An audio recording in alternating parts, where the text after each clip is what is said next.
It's over 40 years I've been coming to Fraser Island and I just love the place. Lock the hubs in and drop it at 16 psi. Beautiful. Now you need to let your tyres down because Inskip Point is one of those places where you can sink down real deep. Now just make sure you always follow the instructions when you get on the barge. It's drive in, drive off, so there's no reversing required.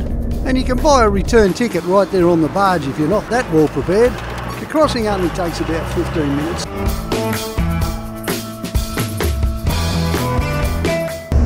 Let me know if I'm going too fast for you guys, won't you?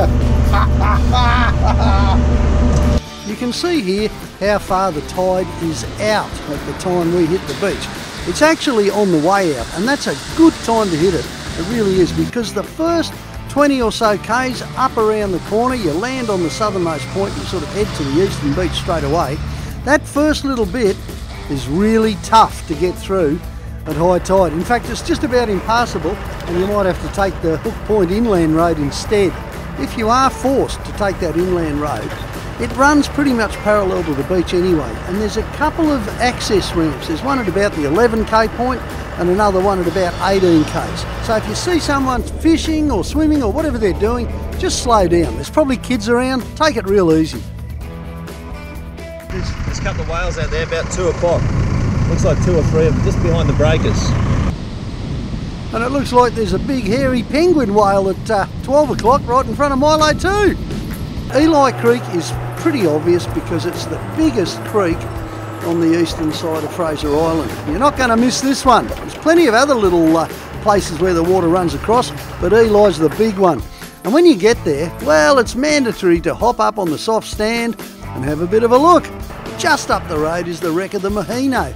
The Maheno's a big slice of Australian history. It was a hospital ship during World War I, amongst other things, and then in 1935 it was being towed to a wreckers up in Japan, and the cable broke and it wound up here on the beach. And ever since then, well, it's been something for us to look at, but I'll tell you what, there's been less and less of it every year. After 2 to 3 hours, depending on how you're travelling, you're going to get up to the first little turnaround on Fraser Island. The worst part's coming off the other end, just on the bit of beach before Middle Rock. Don't worry, you're going downhill, so it won't matter. Just pay attention for when you're coming back. Now at Middle Rock, unless you're camping down south, you're going to be taking the bypass track around to Waddy Point and Orchid Beach. This is a fairly easy sort of a track, but it should be handled nice and slow. The champagne pools are right in the middle of it. There's always a couple of dingoes around.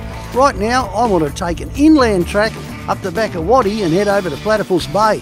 The track over to Platypus Bay from the back of Orchid Beach takes a couple of hours on a good day. And then there's Wathumba Creek itself. Just make sure you walk it before you drive it.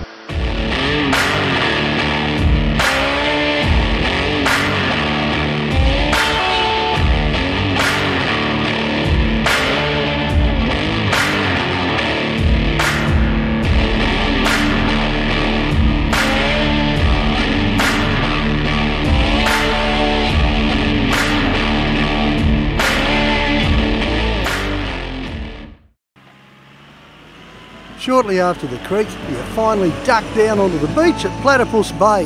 This has got to be one of the most beautiful places on earth. But I'll let you work that out for yourself.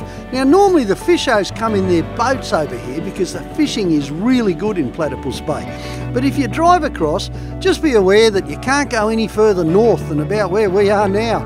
There's a bit of a camping ground up behind there, but you can run down the beach at least 40 k's, and there's a few more camping grounds along the way. Alright, well, we came across the creek, and this is Platypus Bay. Now, you're only allowed to drive a couple of 100 metres either side of the kick-off, but who cares, because here we are on the western side, the northwest tip of Fraser Island. There's nobody else here at all, and it's just the most magnificent sunset. This is the bit that makes life worth living. It really does.